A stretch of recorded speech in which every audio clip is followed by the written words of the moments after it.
Hey, Juventini, welcome back to the All Juve cast. This is season 4, episode 7, post Juventus versus Sampdoria. And I got my man Cliff with me today. Cliff, how's it going? It's going well. How are you doing now? Doing fantastic, man. Doing fantastic. Day after a win we needed. And yeah, we're going to address it all, chat about it all. And yeah, we got some news that everybody's waiting for as well in terms of a few players and what went down. But we're going to recap it all really quick, some point form before getting to the goods. Okay. So Juventus, of course, winning 3-2 over Sampdoria, making things very, very interesting, which still in a victory leaves a lot of Juventini pretty fired up over these victories. But we'll kick it off with the starting lineups that we saw. Okay, so we knew we were going to get Perin in goal. So we got Perin in goal, Quadrado, Delict, Panucci, and Sandro across the back. In the midfield, it shaped up with Bernardeschi, Bentancur, Locatelli, and Chiesa, with Dybala and Morata up top. Absolutely no issues with this lineup for me because we had a little bit of rotation and it was just the right amount of rotation, which showed that Allegri was still getting after these 3 points. Your take on that lineup when you saw it, Cliff, and how you're feeling? I mean, I think it looks pretty good. I was pretty happy with what Allegri picked out. Some people said, "Oh, it's over rotation," um, but like Locatelli, I think he just needed to get time. He needs to constantly be getting time. Um, his talent level, you can't bench him. He's young. He needs to be playing on a day-to-day basis. Obviously, you want to give him rest, but this is like one of those matches, Sampdoria, that you can't lose. You can't afford to lose like one of these matches. Um, it's kind of like a trap game, you know. It seems like, oh yeah, we'll fly by this, and we should have won this pretty easily. But the lineup Quadrado and Chiesa. I loved Morata played well. Who do we have on the left? Who was on the left side again? For the midfield, Oh yeah, we for had the midfield. Bernardeschi and Chiesa.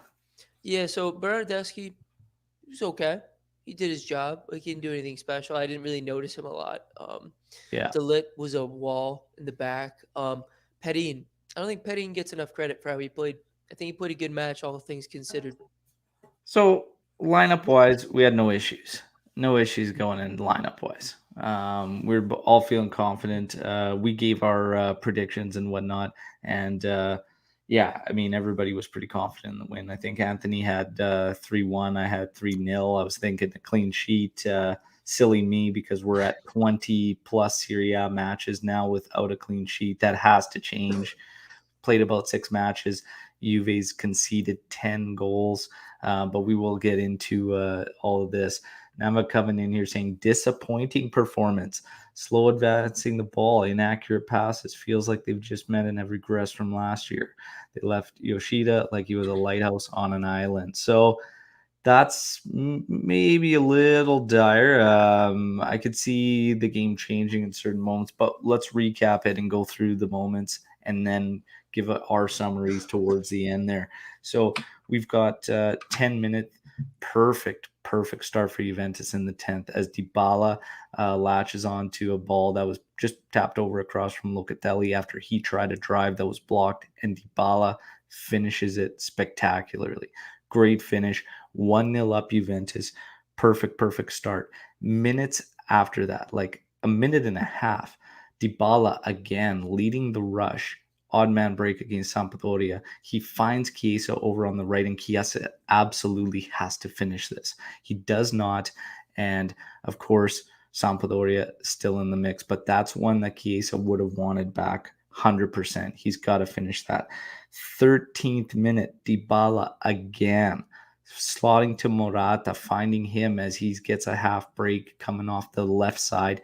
And again, Odero makes a great stop, finishing it. He just hangs on to it because you could see he gets like an elbow to it and then it tucks in under his body. Very fortunate. But again, we want to put these away. If we put these away, this game is dead and killed. We're talking about the 13th minute right now with an opportunity to be 3-0 up on Sampdoria. Okay, and these opportunities have to be taken. Nonetheless, they weren't. 21st minute, Dybala injury. Big gasps, man, from Juventini everywhere, because that's the one guy in a season where you lose Cristiano Ronaldo. We cannot afford Dybala out for a long stretch of time. You saw the tears in his eyes, taking off the armband, very emotional. We were all, everybody was waiting for the news today on Paulo Dybala. We will get to the news on Paulo Dybala. Now, his replacement is Kulishevsky. Kulishevsky enters the match. He gets an opportunity in the 28th minute with a free header from close to the spot. Doesn't get it right, but that's all right. We continue on. 40th minute, out of nothing really, Chiesa takes a shot and catches the defender's dragging arm, and we get a PK. Bonucci steps up in Paulo Dybala's absence, does fantastic, sends Odero the wrong way, slots home, 2-0 Juventus. Perfect. Beautiful. We're going to go into the half. Nice 2-0 lead. Not so fast, because we completely lose our marks on Yoshida, like Nava mentioned there, and he ends up tying it. This is frustrating because it's just a simple set piece. They take a short corner, Kandreva comes in and then crosses one in, and we had literally 4 or 5 players surrounding one Sampdoria guy, and nobody picked up Yoshida. Bonucci tried to, while it was too late, as he was stretched watching back post 2. There you go, 2-1. And just really, really frustrating, because, again, we should have went into that half possibly even further than a 2-1 lead. Like, we should have probably had at least another goal, have 3 goals, and shouldn't have conceded that one. But it's 2-1 at half. We carry on. Big question: how do we follow up in the second half, only being 1 goal up? On the live watch along, Anthony and myself said, you have got to get the next goal if you're Juventus. Okay, that third goal, that's going to be the big one. We did get it in the 55th minute. Chiesa did a lot of dancing. You could see he was trying to get into the shooting area. It's like, just have a rip, have a rip, have a rip. He doesn't. He loses it. And we're thinking, oh man, what an opportunity. You're like 7 or 8 yards out. Kulishevsky makes a great interception. Pressing, finds Locatelli. Locatelli puts it home. Locatelli's first goal for the Bianconeri. Okay, 3-1. And from there, we get some changes. In the 70th minute, Chiellini and Ramsey enter the match for Chiesa and Bernardeschi. 73rd minute, we get an opportunity from Bentancur, who puts it too close to the keeper. Unfortunate there, but he did everything else right leading up to that. Keane and McKennie enter the match for Morata and Bentancur in the 82nd minute. Morata was asking for the change, apparently feeling something in his thigh. Now, in the 82nd minute, like right after the changes, Quadrado with a brutal, brutal turnover. Okay, that comes right back down at us and ends up at Kandreva's foot as he slots home, makes it 3-2. We get through there. Okay, we close it out. We do get the 3-2 win. That's ultimately all that matters. But it's this closing out stage that I think seemed to mask a lot of that actual match, because Juventini were frustrated that yet again we make it needlessly nervy, so to speak. Like, just, it's always like that, right? So very, very frustrating from them. But your take on the match, summarize, Cliff, and your thoughts and feelings after it ended, 3-2 victory, Juventus. Now we got Omar. We're going to quickly say hey to Omar. Omar, we just kind of recap the highlights. We're about to give our summaries on the matches. Cliff, go ahead with yours.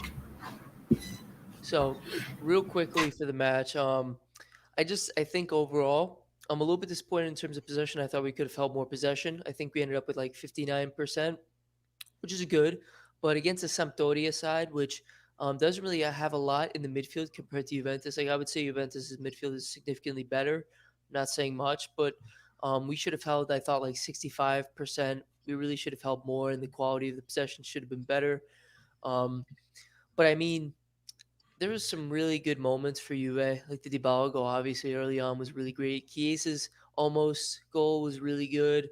Um, the Locatelli find from Kulusevski. I love Locatelli getting into the box, driving forward. He's best when he's coming up from the back and trying to make things happen in the box, and then he gets found at the last second, finishes it. We saw that in the Euros this year. He'd Yeah. love to do that. So that's such an important aspect of his game, which is really going to help Juventus, I think, going forward. And then obviously what needs to be noted is some of the really boneheaded mistakes. The Yoshida, goal, he should have been marked on that. The Kandreva goal, it was a great finish from Kandreva, but he should have never been in that position to get the ball there. Um, I mean, the Cuadrado mishap, it's just you take the good with the bad. Cuadrado at his best is got so much flair. He can get by you so easily with his pace and his skill moves. But then at sometimes he does too much and he loses the ball and puts us in a hole. So you kind of take the good with the bad. But I think overall, this is good. This is our second win in a row. This shows that we're making progress. In the first few games of the season, I would expect to be losing these matches, end up drawing or losing them, but we're winning, being consistent. We're starting to show signs of life, and I'm excited going forward. I think we've shown some promise in the last two matches. Oh, there you go. And Omar joining us now. Let's get your summary on the 3-2 victory over Sampdoria. Well, it's a victory. Victory is always good. Perfect performances are hard to come by for any team. There are always mishaps. So Colorado had a mishap. It happens every 10 games. It's okay. Overall, we were pretty good. At losing Dybala hurt us. Kulu didn't looked out of possession the entire match, and we've been pretty wasteful. We could have been 3 or 4 up at the break. But it is what it is. 3-2 is a win. And obviously, Sampdoria played without some of their more important players. They had a really tough schedule to begin with. They already played Milan, Inter, Napoli, and Juve in Yeah. what was it, match day 6. So they were pretty tired. And they got beat by Napoli earlier this week in the midweek. So there was no Damsgaard or Adrian Silva, but we should win these matches with these and kill them at the break.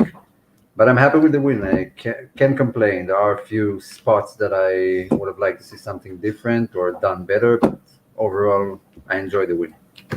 Yeah, absolutely. And for me, I thought it was a good match on our part. I know that there's frustrations with people continuing with Allegri.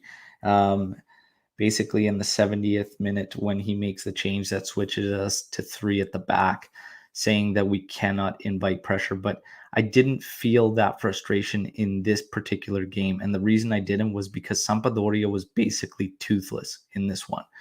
At the end of this match, Sampdoria finished with 5 total attempts. If there are times where it's okay to do that, and Sampdoria really carried no threat. The only goals they got were from our mental lapses. Our level of focus needs to remain throughout. This is the one thing with Juventus that is very un-Juve like. But it has been a trend for the past few seasons, unfortunately. And this is the most frustrating thing for me watching Juventus for so long is that that's usually a staple of a Juventus team is how locked in and focused they are. And for us, it feels like every mistake we make ends up in the back of our nets. And that can happen. If you look at Juventus, we've got 6 Serie A matches. We've conceded 10 times.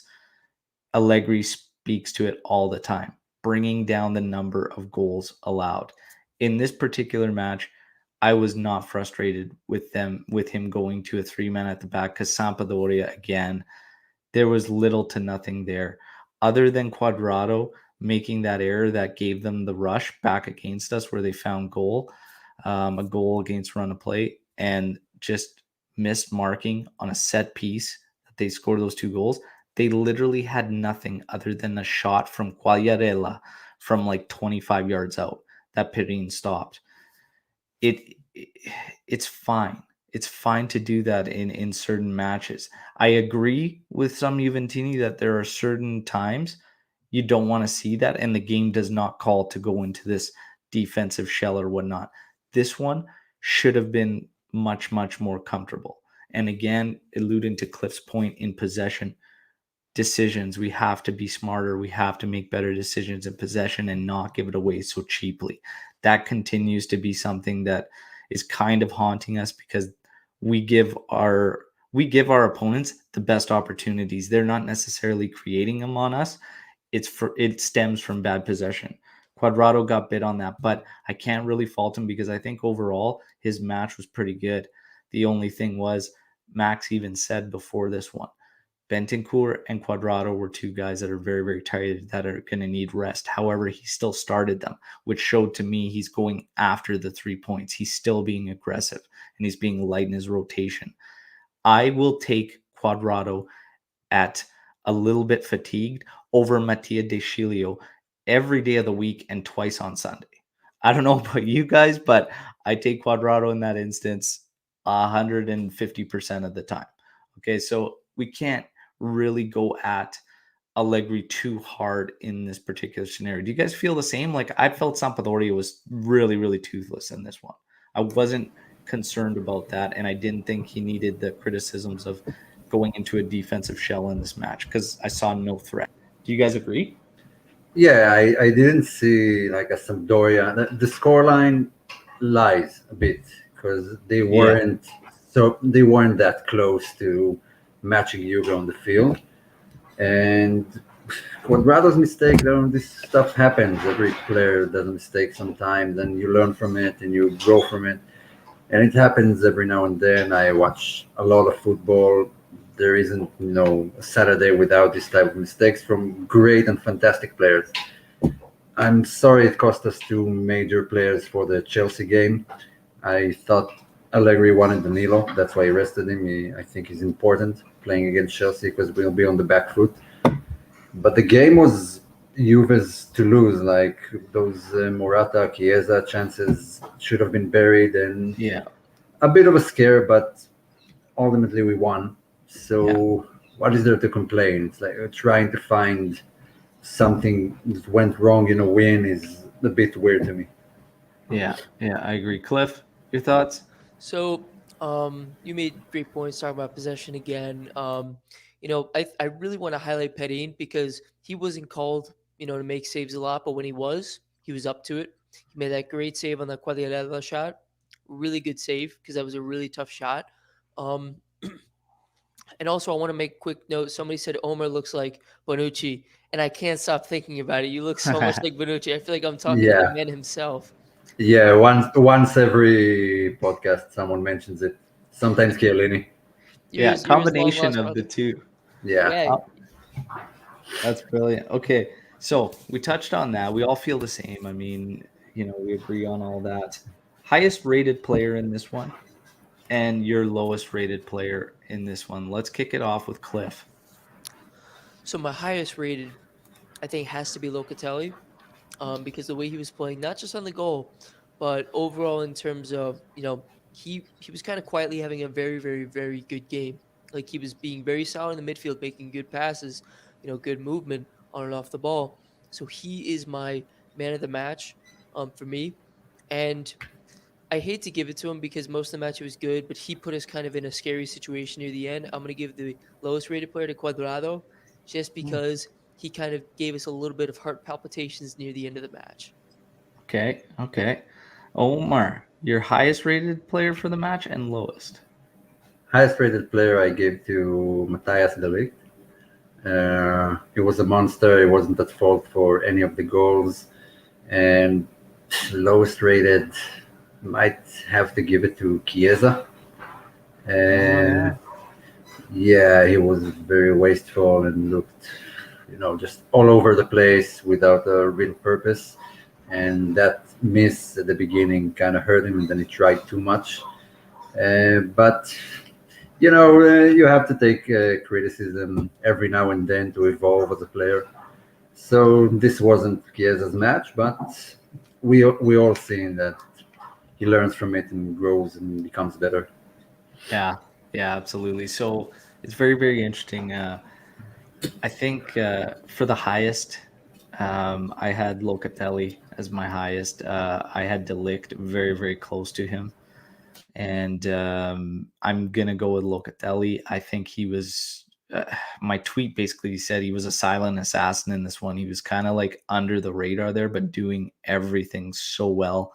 The fact that he got involved and found that goal too, that pretty much sealed it, ended up being the game winner. Big. So yeah, I gave it to Locatelli. In terms of the lowest, The lowest I had a bit of a struggle with. I don't think I would have given it to Quadrado because, like I said, I think he played well for the majority of the match. Yeah, he did put us in a tough situation after that really, really bad dispossession. But Bernardeschi was probably one of the lower ones for me, and I don't think it was necessarily his fault. It was he wasn't involved enough, and that could have been just the course of the game or whatnot. But even a lot of the decisions that he had to make in those few instances were not necessarily the right ones. It was a weird one when watching it back. He didn't really put us under anything, but he didn't really help us any. So he kind of just went under the radar. Morata was another one that was kind of low. So I think you could pick out of those two. That's kind of where I think. But Yeah, Chiesa was in my thought process. Chiesa was in my thought process. He missed a sitter, and after that, I want to get into this.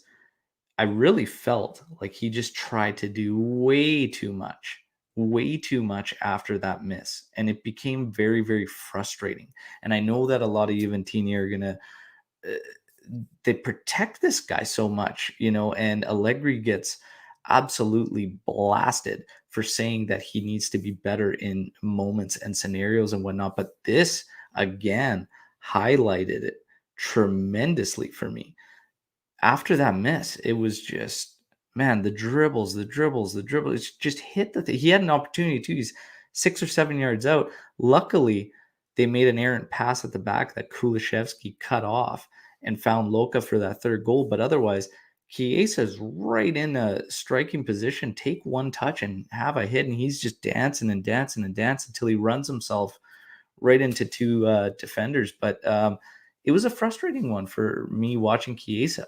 And Omar had him as his lowest ranked. Cliff, your take on Chiesa's match? So the thing is, I agree. I think people protect him a lot. I think rightfully so because he's quote unquote the future of the Azzurri and for also Juventus as a whole. But you're right. After that miss, he seemed like he was doing too much, which I applaud him in a way because he was trying to make up for the mistake and he was trying to put in a lot of work rate and try to make as much happen as possible. But he has to realize he's doing like when you're dribbling past three guys and you're able to make three guys miss, and then on the fourth guy you get the ball taken away from you. It's a bad look when you're trying to dribble off four guys. As impressive as that is, it's it's not realistic. It's not realistic to try to dribble by the whole team. So I do think that's just a learning thing. He's going to learn, okay, he's going to look at the tape and be like, okay, I should have just pulled the trigger really quickly and not tried to dribble by so many players. And then on one dribble where he was outside the box, he was on the edge of the box, went by three guys and then got it taken away. He'll realize, okay, I should have dribbled those three guys and then try to distribute it, try to pass to somebody away. And these are learning curves. He's only 23. He's my age. And what the hell am I doing? I'm commentating on him. So I think he's just going to need more time to develop, and he'll be that great player. He just needs more experience to really understand, situational football. Yeah, and yeah, I honestly, I think with him, it's just going to be a matter of less is more. I think if he really simplifies things, he'll be even more effective. Understanding when it's time to use a give and go, and understanding that he can preserve more energy for the latter stages if he adapts that part of his game a little bit more, right? We saw a yeah, fantastic goal with the Azzurri when he worked a give and go with Immobile. But again, it's also hard, and he's working a lot more energy based on where he's got to come from, coming from the far side and far wing, moving in, right? But Omar, what do you think? Less is more with Chiesa? yeah. He's a young guy. I'm sure. I'm sure Allegri has noticed it and will tell him to ease it down. Allegri hates those long runs and dribbles. He likes the passing. He likes the movement. He likes the positioning. He doesn't like those players who dribble all the way to the opponent's area. But if it wasn't for his assist, I would have given it to Kulusevski. That Yeah. assist just shoved him a bit above Chiesa. But saying he was, like the flop of the match doesn't mean he's bad and he should be Yes. disciplined or benched or anything. It's a learning curve. It's still a young player. if you'd expect young players to act like they're 28 and have all this experience, then you're going to disappoint yourself. That's how you Yeah. learn. You make these mistakes, and luckily those mistakes came against Sampdoria and not against Chelsea. Yeah. So So no worries. we've got we're gonna get to the news on Dybala and Morata. Real quick, I want to touch on the player that came in for Paulo Dybala, and that's Kulishevsky. Kulishevsky, I want to get your guys' thoughts on his performance as he came in and covered for Dybala. Let's start with Omar here on Kulishevsky. Oh, it wasn't a good performance at all. Like he didn't know where to stand. He lost the ball. He fell to the ground way too easily, which I don't like to see. I like to see fight. I like to see them standing on their feet. If they have to give a foul, then give a foul. But I don't know. He was weird. He looked the most out of position I've seen in a while. Like he isn't the replacement for Dybala. I would have put in Ramsey and not Kulusevski in that position. Hmm. Interesting. Cliff Kulishevsky. So in terms of Kulusevski, it's like I feel like he's learning a little bit too much from Dybala because Dybala likes to go down pretty easily when he gets fouled, and Kulusevski, like Omer alluded to, he was going down too easy. I like when players fight through it, and if they get the advantage, they get the advantage, and if they fall after that, the play will be stopped. So um, I think he needs to fight through more of those challenges. But yeah, the decision making looked really bad. Besides that one assist that saved him, kind of in terms of my rating, in everybody's ratings, he didn't really have the best game. I remember there was one run through the middle of the pitch where he received the ball, and I remember you guys commentating on it for the live stream. And he was taking the ball, and he literally runs into two defenders when Morata's ahead of him. If he goes to Yeah. left and goes wide, that takes the defender with him, gives Morata a little bit more room to work with, and maybe he finds Morata on a run, and maybe they score a goal on that one instead of he runs into two defenders, gets the ball taken away from him, and falls over, and it's a wasted opportunity to counterattack. Yeah. Kulishevsky is he's a strange one. I thought when he first came in, it was pretty bad for the remainder of the first half. I thought as the game went on, he grew a bit, but that still wasn't enough. Like the growth that he showed in that match still wasn't enough. And Cliff touched on it, the point we were making in one.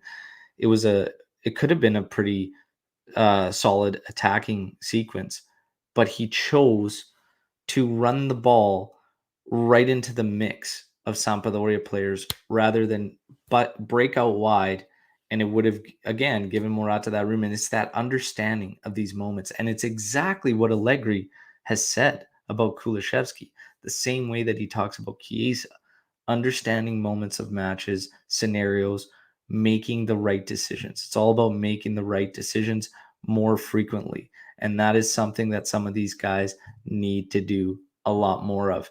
Again, in terms of conceding goals, it's us making wrong decisions. And by the And this is way, actually a bright spot. It's actually a bright spot because if we think about the goals conceded, and while everybody gets frustrated about Allegri and like going to this defensive shelf, you still think about it and you still break it down. Sampdoria gets 2 goals from our own errors. I have faith that Allegri will clean things up, and once we do, it'll be even better. And we should shore up the goals allowed because we're our own worst enemy. I haven't seen a team necessarily like do a whole lot that's like put us under or created all these opportunities. Our first couple matches were a bit of a mess. I expected it with kind of the lineups we saw. But outside of that, since he's been playing the regulars, it's a lot more structured and organized and looks pretty cohesive. Again, it's just these errors in possession, whatnot. But Kulishevsky was guilty of that quite a bit. He was guilty of yeah, quite a bit cheaply getting dispossessed, which can happen, right? yeah, Eric's got a comment here saying he's got a hard time with Kulishevsky. He's raw talent, but is also anonymous. Thinks he and I agree that you move him to winger and slide Bernardeschi central. Um, this is one we can talk about. I also want to say we're going to have to figure something out. And the reason is, and the way we're going to segment this comment from Eric into this whole discussion is that We know that Morata asked for a substitution around 82nd minute. Dybala left in the 21st minute. The news is out. Okay, Morata and Dybala are out for Chelsea and Torino. Okay, Alvaro, a low-grade muscle injury in the right thigh. Dybala, elongation of muscle in the left thigh. They'll both be back after the international break. So we've got Chelsea and then the Derby della Mola that we have to deal without these two guys. Now, Kulishevsky, do we adopt? Because these are the two possible scenarios. You have a scenario where Max could go to a 4-3-3 with Keane as a striker, flanked by Cuadrado and Chiesa. This essentially leaves Kulishevsky out of the mix, and he could come in and sub as a winger, which apparently is supposed to be his natural position. The other is you go with a 4-4-2, and you have Keane and Chiesa up front. What do you guys do? Do we stick with this 4-4-2 that kind of transitions, or do we work No. into a 4-3-3? Well, the 4-4-2 isn't really a 4-4-2 because Dybala doesn't play as a striker. He drops back and he plays as an attacking midfielder. Those graphics of the 4-4-2 are not correct. I'm not buying it. Morata is playing alone up there. And overall, it's good news because we have subs for Morata. We don't have a sub for Dybala. But Eric with Berna. Eric, I love you, man, but Berna is the most all-around player I've ever met. He even talked today about playing as a striker, and that's an option, so that covers, like, he played everything but center back in the last 2 seasons. And in relation to what you said earlier, no, wait, I forgot. Never mind. I'll go with the 4-3-3. Chelsea play with 3 midfielders. They run us down if we play with only 2. And they are going to dominate the match. We need stability. We need players all over the pitch. And we need a striker dropping back and pressing those center backs. So I wouldn't go with the so-called 4-4-2, only because we don't have a player really for that position that Dybala is. Yeah. And let's get Cliff's take on formation-wise, how you'd set Juve up. So for me, I actually disagree a little bit with Omar. I think we could do a 4-4-2, only though if it's a true 4-4-2. If you actually play it like that formation, you play Chiesa and Keane up top. I've been dying to see this combination up top. I think they'd play so well off of each other. And you'd have Cuadrado playing on the right side, and then you'd have probably Kulusevski on the other side, and then as the backs, you'd probably end up with Sandro and Danilo. And then you'd have De Ligt and Bonucci or Chiellini, whoever you want to play there. And I think that would be a really, really solid setup. And then whoever you put in the midfield, Locatelli, Betancourt, or whoever. But I just really want to see, just for one match, because I don't think anybody expects us to win this Chelsea match. I think even, like, I'm very hesitant. I think best case scenario, we come out of it either 2-1 loss or 2-2 draw, something of that nature. But I think this is the match you want to experiment with, because I think the rest of the group is fairly winnable. You could beat Zenit. We already beat Malmo. I think there's a very good chance that if we're going to lose this game, you might as well try something new and see how it works. You know, best case scenario, we end up winning this match in some crazy fashion, or we draw it. So why not give it a chance to try see what the 4-4-2 does? Who knows? Maybe we find something magical and Keane and Chiesa become, that becomes the new thing, the 4-4-2. So. Yeah, I kind of disagree because there are always tricky matches. Playing Zenit away is a tricky match, and in those type of tournaments, the goal difference makes have a lot more impact than in league game. And trying something new and getting beat by Chelsea could have its consequences later on, because this is a home game. We still have to play them away. And Zenit away, and we always have those losses to like young boys and the ones that you don't expect. So if you can salvage a draw, then go with what you know and what the players are used to. Playing against Chelsea in the Champions League is not a place to try something new, only if you have to, which in this case you sort of have to. But Allegri, the fact that Allegri is talking about the bad decisions going to counterattacks is a good sign, because it's not a recent problem. It's been the problem for the last 2 or 3 years of bad decision making in counterattacks. and no one has talked about it. No, not Sarri and not Pirlo.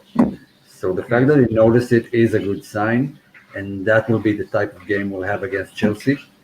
So I hope he'll make his points very clear, and the players will use it on the field. And I do believe we can salvage a win there, or even a draw. But Chelsea are clear favorites. Yeah.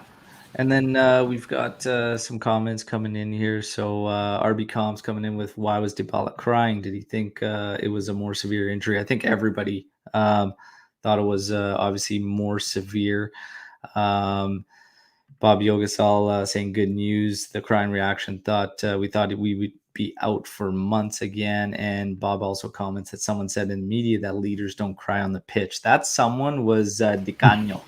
So Di Canio very open about his criticisms on Dybala as a leader, basically coming out saying that he shows a fragility that you don't that is surprising to him to see as a leader of Juventus.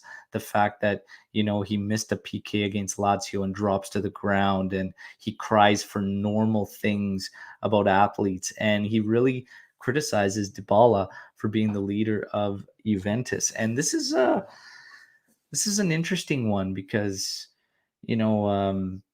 we've had very, very emotional guys that have been part of Juventus. Buffon was one of them. However, in moments in matches, I don't ever remember seeing any type of weakness or anything through Buffon and whatnot. And I don't know if we necessarily take a bunch of what Dybala does as a weakness or whatnot, but he is an emotional guy. He wears his heart on his sleeve. And we've heard more and more discussions now lately about Dybala and how he puts a lot on himself, maybe more so than everybody else, maybe more so than the club, maybe more so, like, he apparently puts himself under so much. And we've heard Allegri and other players, Marquisio, talking about it because he's in contacts with Dybala, and he goes, Dybala needs to play more free. He needs to stop with this,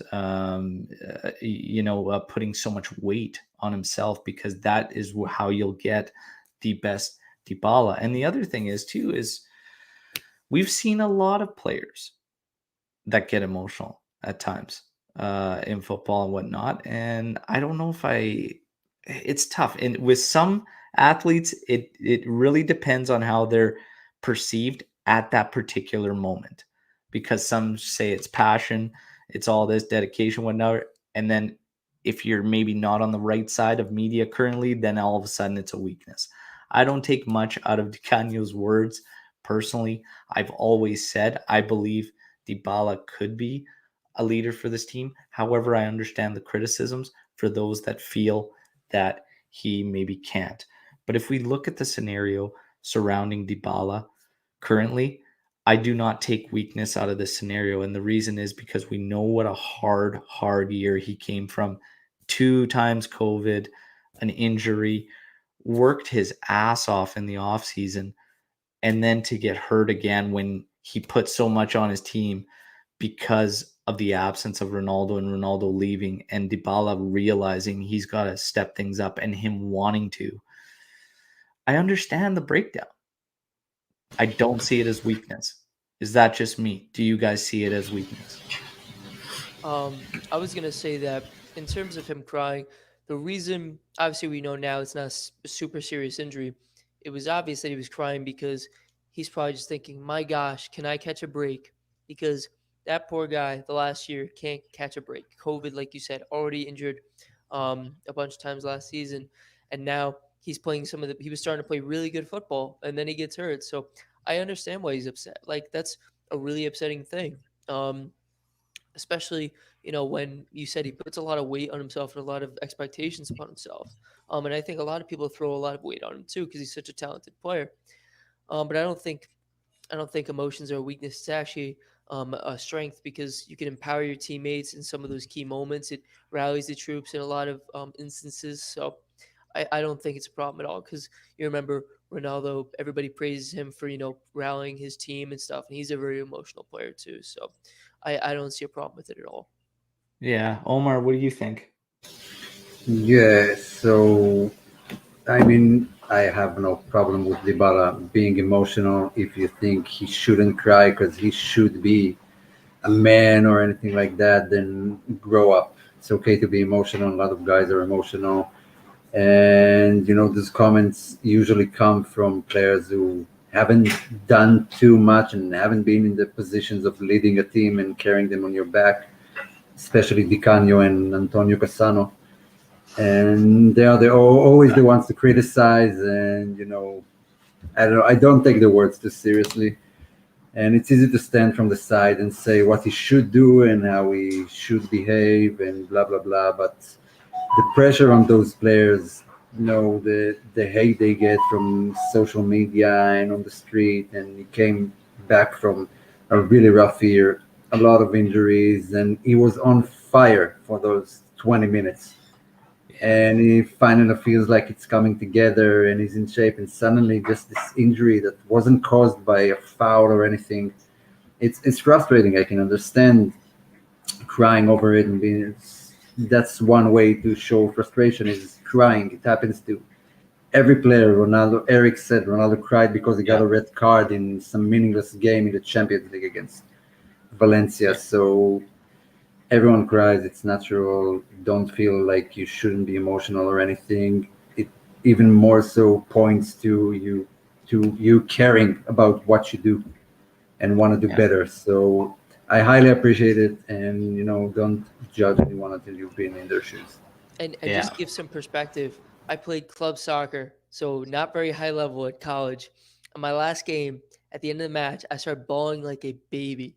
I was so sad to be done from the team, and that's on a very low end soccer. So I mean, it just shows the passion for the game, the love of the game.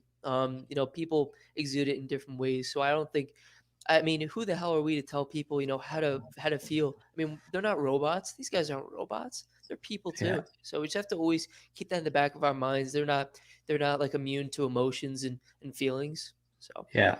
And Yeah. the biggest thing too, I think, is it was night and day in this one from when Dybala was in for those 20 minutes and when he was out. That to me is a sign of someone that can lead a team in its own, because when Dybala's like that and he's in that mood, and if we found that consistently this season, we would be just fine because the team has always played differently when he's in the lineup.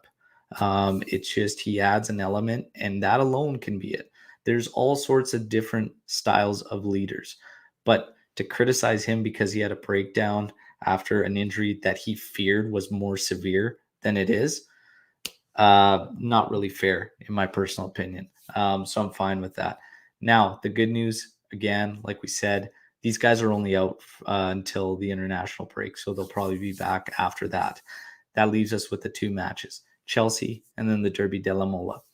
Chelsea, I agreed with the points you guys made. Their midfield will overrun us, I think, if we go with 4-4-2. Keane and Chiesa up top, I don't personally feel it would work as effectively if we went with a forward trident with Chiesa on one wing of Keane and Quadrado on the other. You slot Danilo at right back.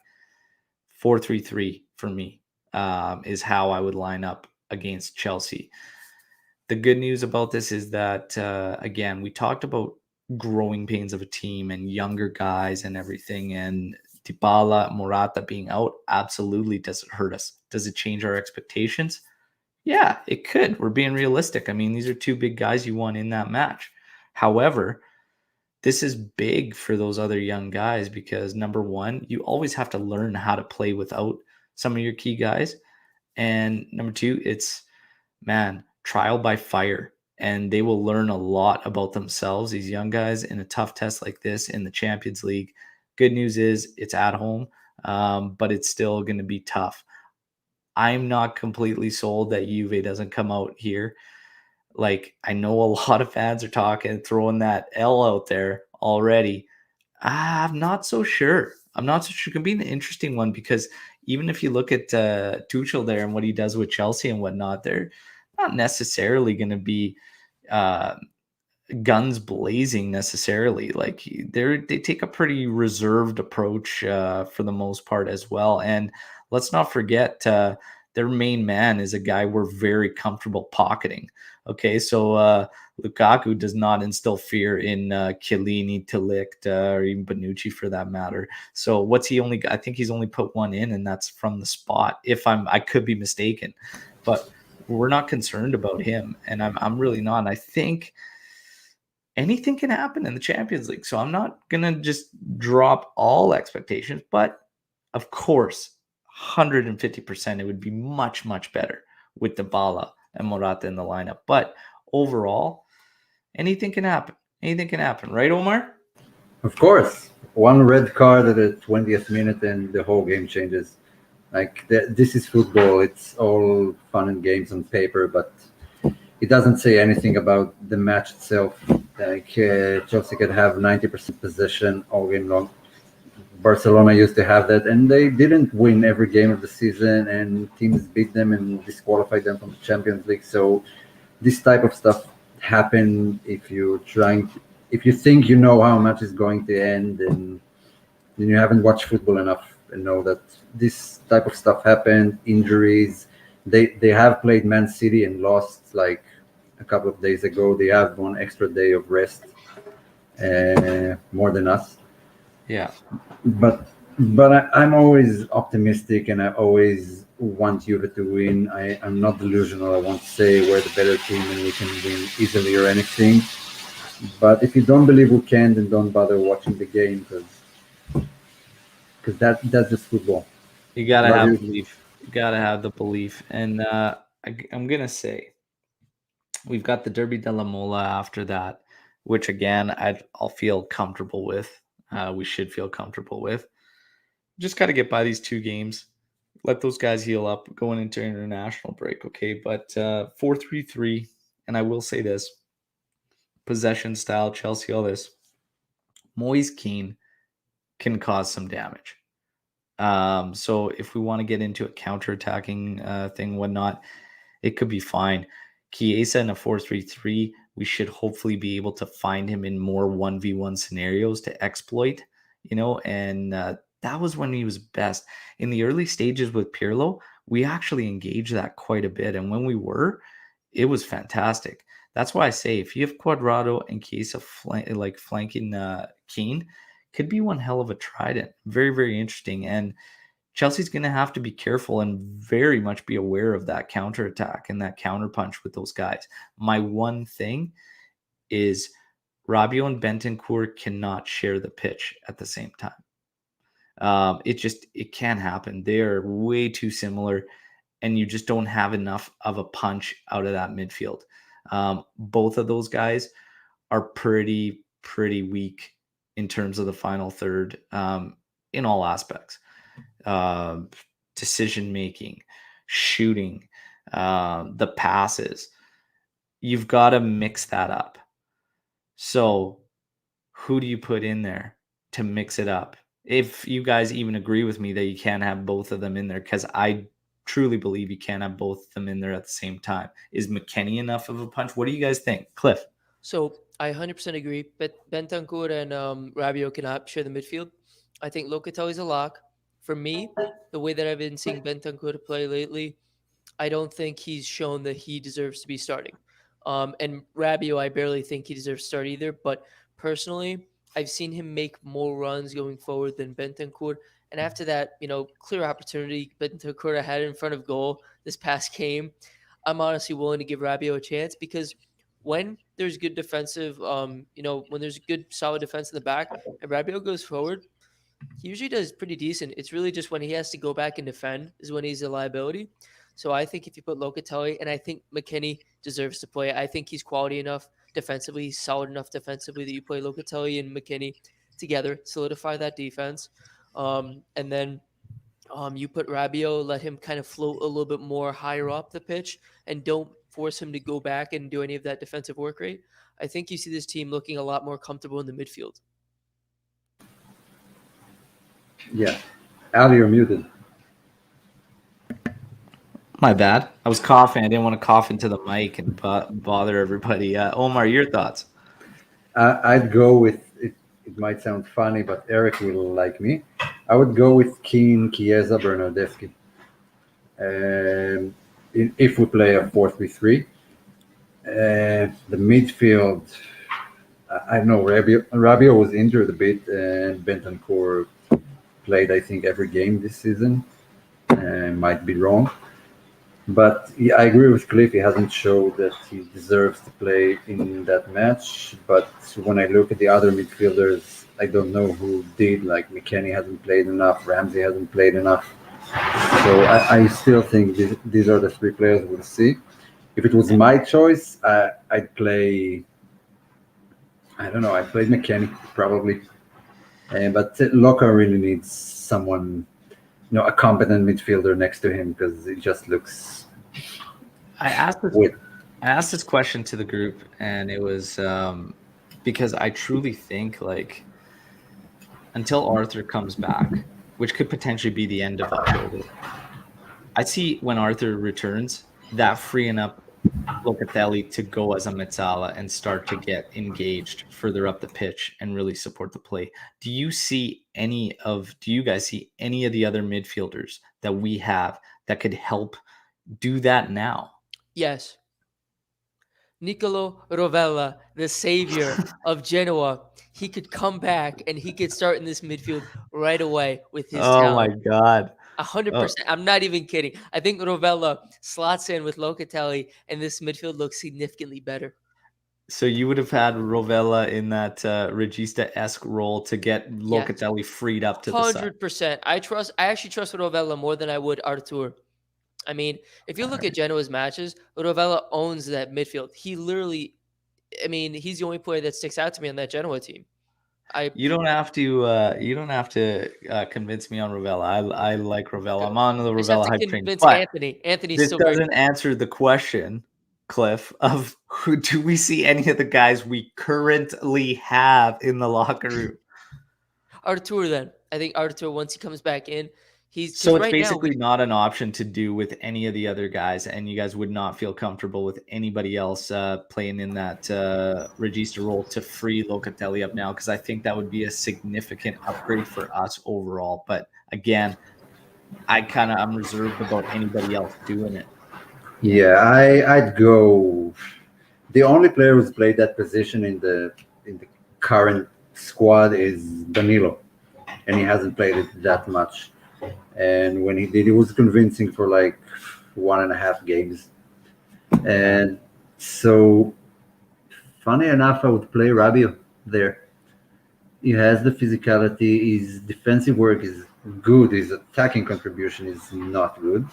So if anyone out of the current midfield, then Rabiot, but that's just because there are no other options. If there were, then Rabiot can sit with his mother in the stands for all I care. that's a Yeah. disgusting take. I don't like The that one, take. the one problem I have with the other guys going in there and Bentancur, Rabiot, whatnot is when you watch Locatelli do it, you could see the guys that can do it because you can throw a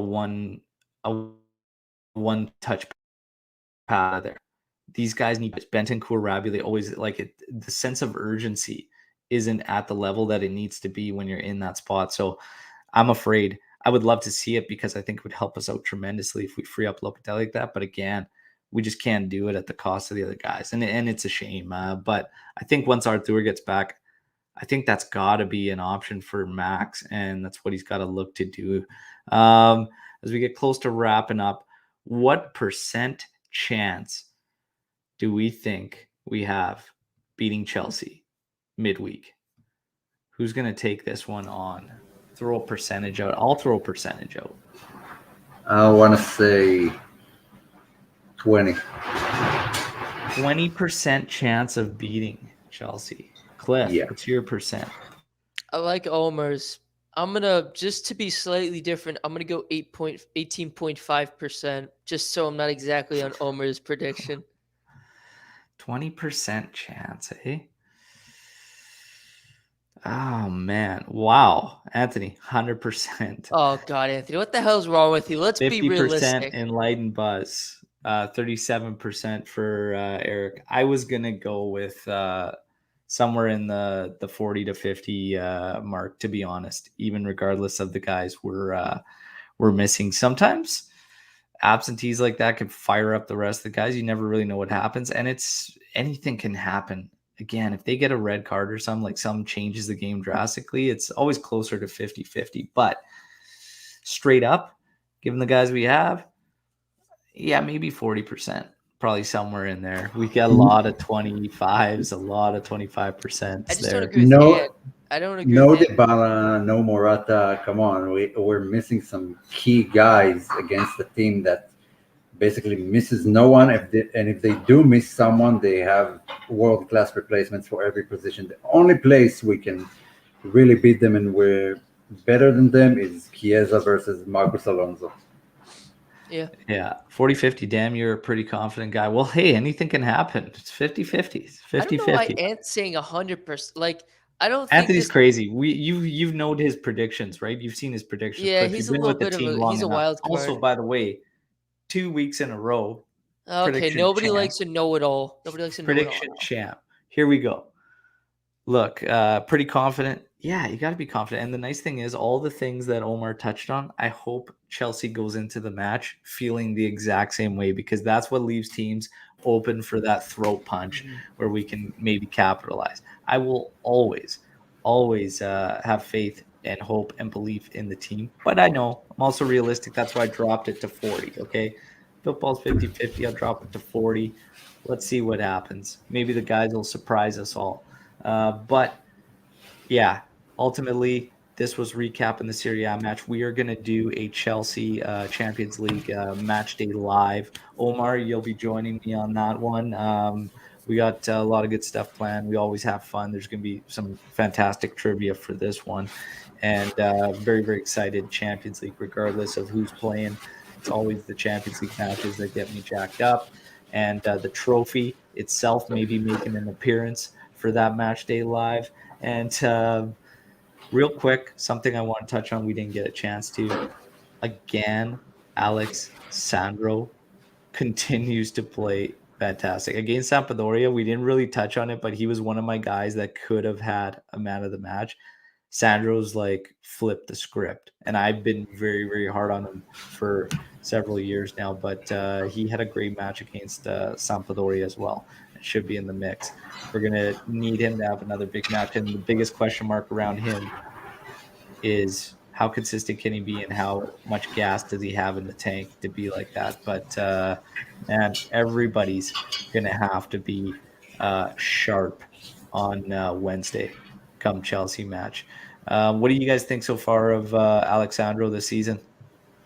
Well, like I said a few pods ago, Ronaldo not playing on his flank gives them a bit more room and space. Covering for Ronaldo is a lot of work, and up to one season ago, we had Matuidi who could help him with that. Was also a workhorse, but now that he has sometimes Bernardeschi or Chiesa or players that work as hard as him and do draw back the defense, it frees him up a bit. It gives him some more space to run, and not everyone is targeting his side of the pitch because Ronaldo is there. So it was always locked. But he really took the responsibility with both hands, and up until now he's been great. He's been great, and I'm really pleased with him, especially defensively, but also offensively. Yeah, absolutely. Cliff. Yeah, so starting off, he started the season a little bit slow, but then the last few matches he's really got into it. We've always known that he could be a two-way player. He can go up and he can put in some good crosses, and he can also drop back defensively pretty well. But he's really showing some of his best qualities in the last few matches. How he can really be solid out the back. So I think he's getting ready for that contract extension. That's what he's really doing. He wants that bag. I mean, if he can continue playing like this, maybe we give him an extension. I don't know what the right answer is because he's an interesting player. He's had a few years where he's lapsed a little bit in terms of his ability, and now it looks like all of a sudden he's coming on. So that'll be a management decision. Do we sell him at a high or do we try to extend him? Yeah. Yeah. Well, it's we're gonna be and I almost don't even want to talk about contracts and any of that because it's going to be a tricky scenario for Cherubini and Riva Bene to manage over the next little bit because we're not out of the water yet. It's going to take some time. We've really got caught, and then the pandemic just really blasted us. So we'll have to see what we'll have to do. Do watch along, guys, for the Wednesday Champions League match. Look, I would love to. We did a watch along yesterday for Sampdoria because it worked out schedule wise because it's 3:30 in the morning my time, so everybody's asleep here. It's perfect timing. Doesn't always work. Unfortunately, Wednesday I'll be working, but I would love to do a match day. And this is exactly why we need way more subscribers. So share the news. Let's build this community up. Hey, maybe I'll quit my job if we start getting things. And I'll do all the watch alongs you guys want. All right. But no, it's been fantastic. We thank you all for the support. But again, it does go a long way. We love the support. Share the videos. Retweet everything, just help us out and let's help grow this community that has been so fantastic for the time being. Cliff and Omar, an absolute pleasure. Got to recap a victory. It's always great when we win. Yes, there's work to be done, but still the victories are all that counts. We get the 3 points. We back the top 10, boys. We're still okay. So we're at 9th spot now. There's nowhere to go but up when we were down in that relegation zone. I told everybody, hey, nowhere to go but up. We've got everybody ahead of us so we can see exactly what they're doing. We'll be good. Everybody who's tuning into this pod on audio, the live chat is fantastic and a lot of fun. Make sure you get over to the YouTube channel, subscribe. We're going to have a lot of cool stuff breaking through hopefully the next couple of weeks that Cliff's going to get involved with and spearhead. So you'll have to stay tuned to find out what that is. But yeah, that's going to be a lot of fun. Guys, thank you as always. Enjoy the next couple days. We'll be back for the match day live on Champions League Day, and we'll get you fired up and ready for that match. And again, based on the response to the live chat, hopefully the lads surprise all of us and get the job done. We will wait and see. As always, till then, Forza Juve, fino alla fine. Ciao, everybody.